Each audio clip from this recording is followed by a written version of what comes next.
అందరికీ నమస్తే అండి. నిన్న వైసీపీ అధినేత మాజీ ముఖ్యమంత్రి జగన్మోహన్ రెడ్డి గారు జగనన్న 2.0 సూపర్ యాప్ అని ఒకటి లాంచ్ చేశారు.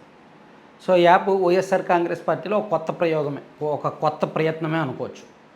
సరే, దీని మీద ఆల్రెడీ వాళ్ళ రాజకీయ ప్రత్యర్థులు కొన్ని విమర్శలు మొదలుపెట్టినప్పటికీ ఆ పార్టీ పరంగా చూసుకుంటే, ఆ క్యాడర్ పరంగా చూసుకుంటే దీని మీద సంతృప్తి వ్యక్తమవుతోంది.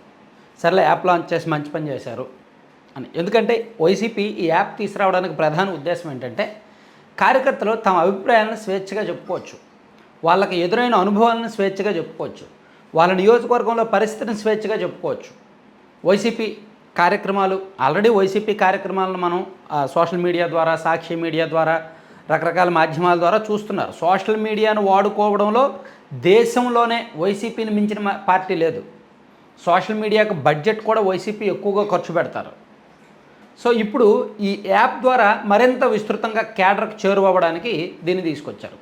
దీనిలో జగన్మోహన్ రెడ్డి గారి కార్యక్రమాలు, పార్టీ కార్యక్రమాలు ఉంటాయి. వాటితో పాటు కార్యకర్తలు రిజిస్టర్ చేసుకొని వాళ్ళ అభిప్రాయాలు చెప్పొచ్చు. వాళ్ళ జిల్లా, వాళ్ళ కాన్స్టిట్యున్సీ, వాళ్ళ అన్నీ రిజిస్టర్ చేసుకున్న తర్వాత వాళ్ళ అభిప్రాయం ఏంటి, అక్కడ పరిస్థితి ఎలా ఉంది, సో జగన్మోహన్ రెడ్డి గారికి ఏమైనా చెప్పాలనుకుంటున్నారా, పార్టీకి ఏమైనా సూచన ఇవ్వాలనుకుంటున్నారా అనేది ఓపెన్గా చెప్పొచ్చు అంట.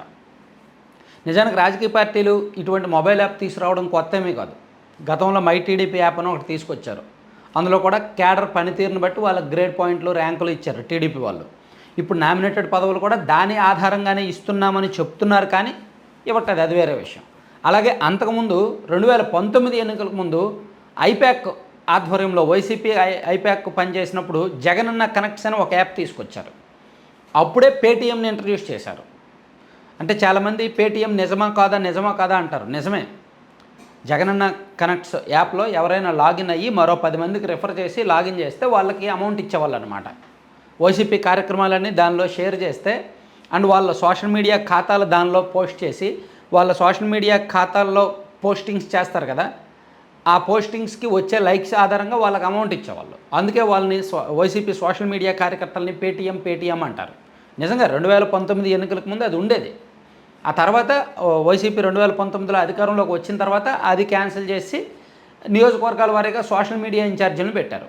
వాళ్ళు కాన్స్టిట్యున్సీ వైజ్ ఆ ఎమ్మెల్యేలు అధికార పార్టీకి అనుకూలంగా ప్రచారం చేయడం, ప్రమోట్ చేయడం, కొంతమంది డబ్బులు ఇచ్చారు, కొంతమంది డబ్బులు ఇవ్వలేదు, అలా పనిచేశారు. అలా 2024 వచ్చేసరికి మొత్తం సిస్టమ్ కొలాప్స్ అయిపోయింది. సోషల్ మీడియా టీము లేదు, గ్రౌండ్ లెవెల్లో టీము లేదు, ఈ జగనన్న కనెక్ట్స్ టీము లేదు, ఏ టీము లేదు. సో 2024లో ఓడిపోయినప్పటి నుంచి కూడా YCP social media coordination fail అయింది. ఓన్లీ సెంట్రల్ ఆఫీస్ నుంచి సోషల్ మీడియా రన్ చేయడము, అండ్ కొంతమంది ఎక్కడికక్కడ రన్ చేయడమే తప్ప ఇలా మొత్తం టీం వర్క్ అనేది లేదు. సో ఇప్పుడు ఆ టీం వర్క్ చేయడానికి ఈ జగనన్న 2.0 సూపర్ యాప్ తీసుకొచ్చారనమాట. మేము సేమ్ జగనన్న కనెక్ట్స్ లాంటిదే అనుకోవచ్చు, దానికి అప్గ్రేడెడ్ వెర్షన్ అనుకోవచ్చు. సో ఇది లాంచ్ చేసిన మొదటి గంటలోనే 25,000 మంది డౌన్లోడ్ చేసుకున్నారు. ఇప్పుడు ఒక 24 గంటలు అయింది నాకు తెలిసి. 24 గంటల్లో సుమారుగా 3 లక్షల మంది డౌన్లోడ్ చేసుకున్నారు అని వాళ్ళు, ఆ పార్టీ వాళ్ళు సోషల్ మీడియాలో పోస్ట్ చేసుకుంటున్నారు. మేబీ అవుతారు. ఒక పార్టీ అన్నప్పుడు లక్షలాది మంది కార్యకర్తలు ఉన్నప్పుడు కనీసం 1 మిలియన్ డౌన్లోడ్స్ అయినా జరుగుతాయి. అయితే ఇక్కడ జగన్మోహన్ రెడ్డి గారు సాధారణంగా నేరుగా ఎవరికి అందుబాటులో ఉండరు, కార్యకర్తలకు అసలు దొరకరు, నాయకులకి కూడా దొరకడం తక్కువే. అతి కొద్ది మంది రీజనల్ కోఆర్డినేటర్ స్థాయి వ్యక్తులు, పార్టీలో నెంబర్ 2 స్థాయి లాంటి వ్యక్తులకే ప్రతి మంగళవారం, బుధవారం వాళ్ళతో మాట్లాడతారు.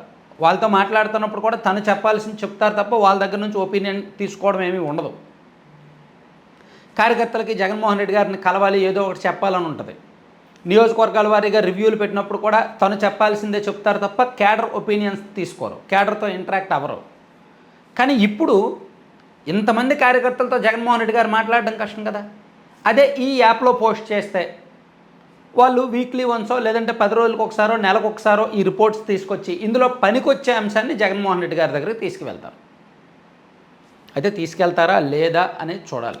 ప్రస్తుతానికి జగన్మోహన్ రెడ్డి గారికి సలహాదారుగా, రాజకీయ సలహాదారులుగా ఉన్న సఫాలిస్టులు కొంతమంది అండ్ నేషనల్ మీడియా ఎవరో ఇది సూచించారంట ఇలా చేయమని.